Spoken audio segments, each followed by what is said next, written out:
Hey everyone, welcome back.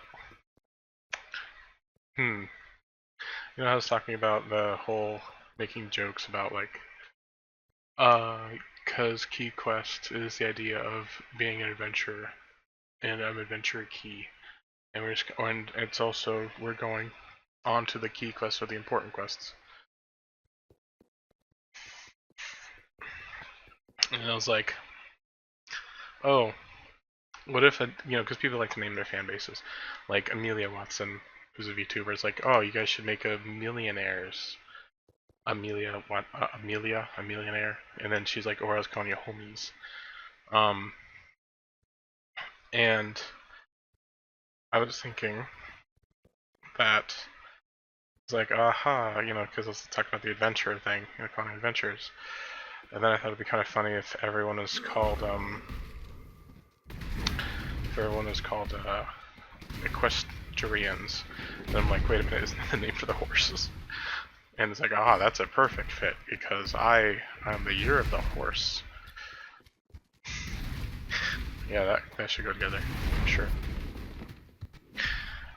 Anyways, other really dumb thoughts coming to you in the next 5 seconds. Doo-doo-doo.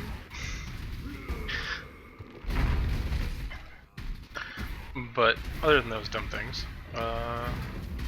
I didn't realize this, but we're actually pretty much we're kind of halfway done with this thing already. I mean, that with Shavone and stuff was actually the mid boss, and we've only been a couple episodes in.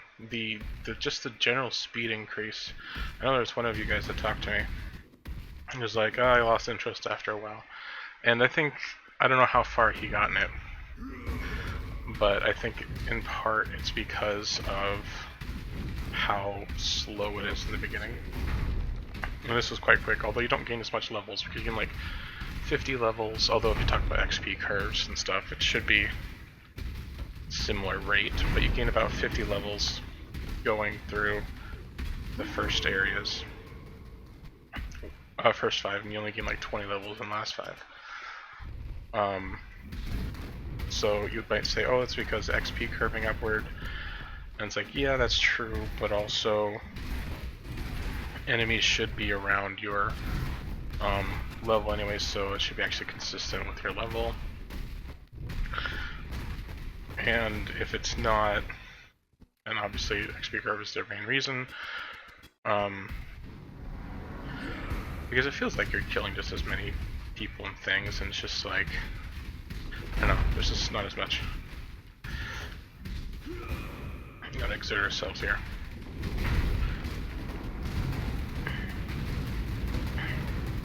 No, crap. Lag. Almost died. I think. There we go. Kinda sucks not having any life regen.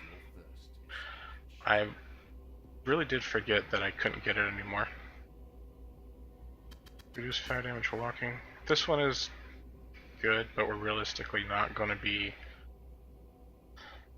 standing around that much. I'd think that actually this one here, which is going to give us, the more hits we get, the more defense it stacks up, is going to be more beneficial. But yeah, that was side quest number 1 of the ones we're doing. And then we need to go this way. Won't be this way. It won't be. There's no way. Yeah, I thought it won't be that way. It's the back all the way the other way in order to get to where we need to go. And back to what I was saying initially, I just remembered I didn't finish my thoughts. Maybe it's a little bit scatterbrainy of me, but sometimes things come up in the video directly that I want to comment on. But anyways, it's like I said, it seems pretty slow. In the beginning, it's very slow, especially when you don't have movement skills or abilities like that. And I don't think that they always had the movement skills in the beginning. I think they moved them to the beginning just for people that were talking about how slow it was, and I'm thinking in PoE 2, which I am very excited for still, that they're going to end up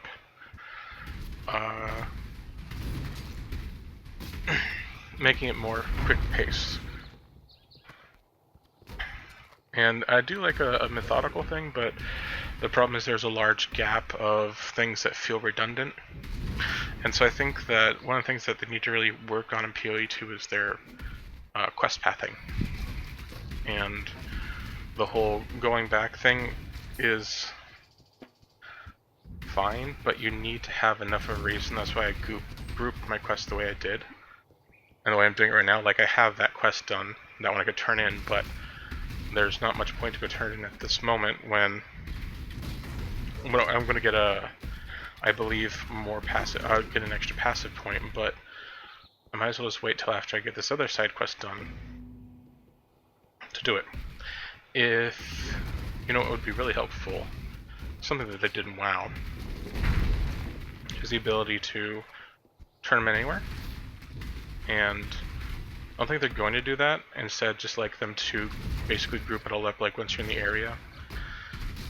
Or maybe make the side quest to be semi-random? Not semi-random. Some of them semi-random, kind of like the prophecy system they have in here, but also make them into side quests. But make it to where, when you're in the area, you have a chance for things to happen. But the side quests are currently giving you very much special rewards. So that's not a good idea. I think they should be... Maybe they should have someone mention it or fly in the area that where you're going, there's going to be X thing to haunt, and then after you beat it, someone comes flying in, or maybe that's no greedy for loot. Yeah, no, it's kind of hard. I can see why they do this. Still, I'd much rather do the grouping method like I do currently. And it helps speed things up. And, you know, makes things hopefully less boring. I think a little bit less back and forth would most definitely help for this game, though.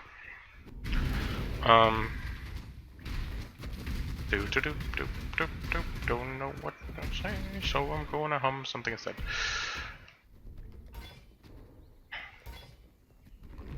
Let's see. So I have a cat. I know a lot of people do. And there's some people who can't have cats because of allergies and stuff like that. But I have a cat. And he is a kitten. And we're pretty sure he's part Norwegian forest cat. So by the laws of existence, he's going to essentially be a kitten in mentality for about 5 years. Well, he's got this he's got the very ornery kitten typing, in that he likes to play with wiggling things and, you know, bite fingers and stuff like that. I've gotten it to where he's very soft about it, but we don't want to, like, I know people are suggesting you to like spray him every time, or, you know, saying just not allow him to play, but instead it's like we don't mind like nibbling or soft biting.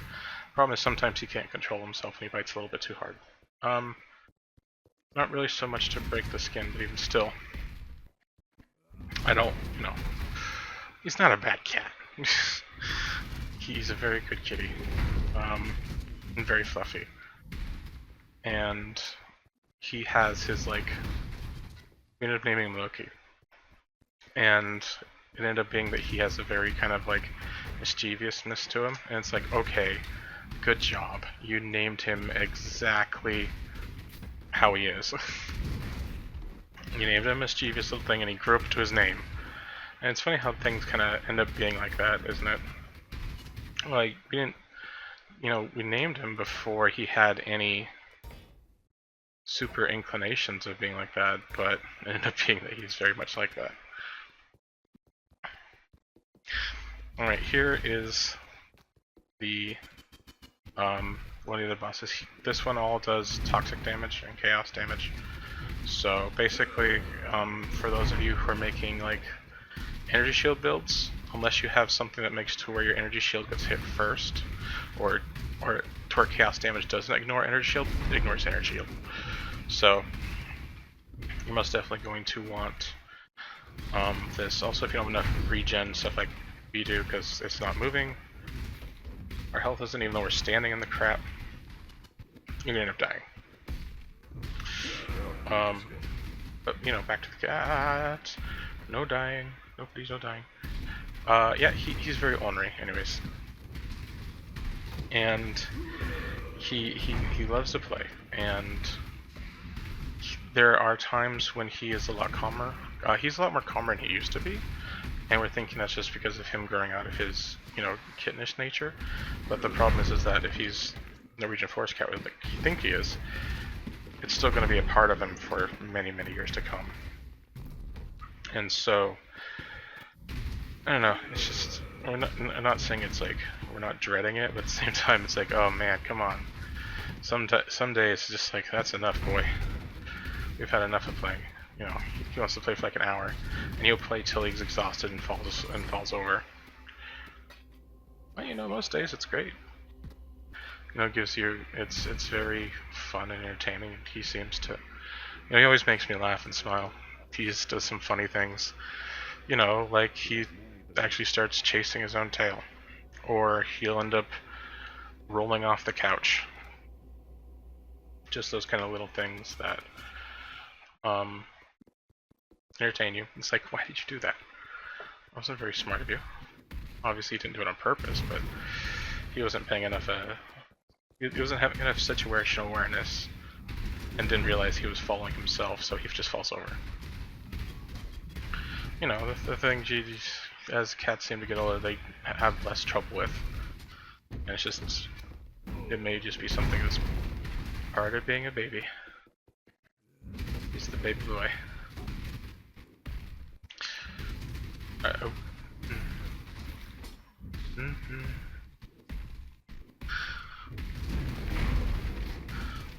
Oh man. Also, Norwegian Forest Cats apparently are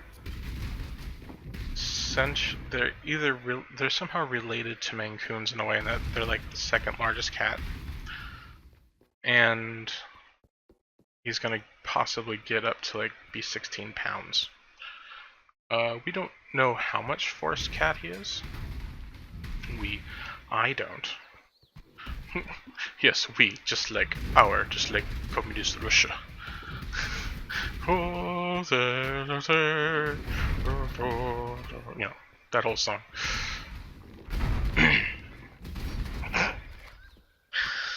But he's just, you know, we're planning on him being very, very large. Hopefully. You know, he may not be pure, but I want him, you know, if he's a 10-pound cat, it'd be pretty great. As long as he's not like 10 pounds and he's just totally fatty. Because, you know, I want him to live quite a while too. I don't know. You know, the concerns about forest cats. So, one of the things that after reading about it, he's pretty much cleared this danger with his age now. But there's a thing that the forest cats have via their genetics. And it's only certain ones, and usually good breeders will mention this, that they have it, but the cat basically has a glycemic problem, not diabetes, but basically, and a pancreatic problem, I believe. It'll cause them to, a lot of them are born stillborn if they have that, but there's also a high chance of them just kind of killing over after 5 months. The nice thing about how traumatic it is, because there's some of these people who are not very honest. They won't tell you that, oh yeah, your cat has a chance of having these issues. I just imagine some little girl getting their fluffy Norwegian forest cat, and they just like have it for a few months, and then all of a sudden, bleh, dead. Oh man, it just breaks my heart. But on a good note, my cat seems to be old enough and out of that problem stage. So yeah. So what we've done is we've completed the 2 side quests. There shouldn't be any more side quests for this Act 5. If there is, it should be there, because right now it's just going to the forest, or going through the forest, going to find Nessa, getting the black flag, and then fighting the boss, basically. A couple more areas to find the boss. And we're moving through this actually pretty quick. It's actually nice. I'll be done with this, and then not that I really want to be done with this, because I am enjoying this. I'll just have to move on to something else, though. Anyways, so please like, comment, subscribe. Oh, don't. It's fine either way. I won't hold it against you. And I'll see you guys in the next video. Goodbye.